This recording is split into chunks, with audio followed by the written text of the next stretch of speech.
Hello बच्चों, चलिए प्रश्न देखते हैं। अम्ल वर्षा का कारण है सांद्रता में वृद्धि। NO2 तथा SO2, CO तथा CO2, CO तथा SO3, धूल तथा ओजोन। अब आइए हमारे प्रश्न की मुख्य अवधारणा जानते हैं। हमें प्रश्न पूछा है अम्ल वर्षा जो होती है, अम्ल वर्षा, उसका कारण है किसकी सांद्रता में वृद्धि। सांद्रता में वृद्धि, किसकी सांद्रता में वृद्धि होगी तो अम्ल वर्षा होगी।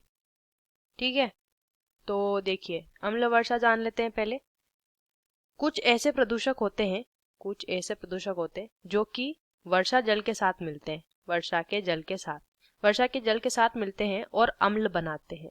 और जब ये अम्ल वर्षा के रूप में पृथ्वी पर गिरता है तो इसे अम्ल वर्षा के नाम से हम जानते हैं।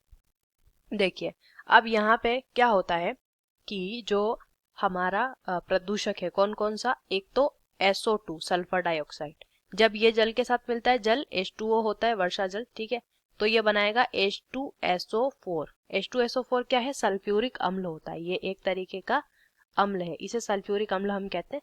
ये जब हमारा मिलता है किसके साथ, जल के साथ मिल जाता है तो यहाँ पे होगा अम्ल वर्षा।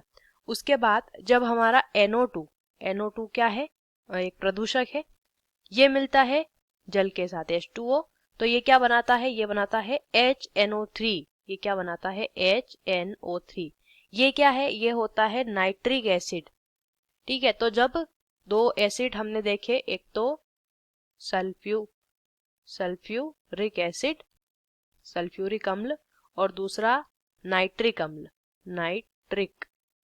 अम्ल, जब ये मिलते हैं आपस में और जब वर्षा जल के साथ ये पृथ्वी पर आते हैं तो इसे अम्ल वर्षा कहते हैं। अब ये NO2 और SO2 देखिए पहले विकल्प में दिया है।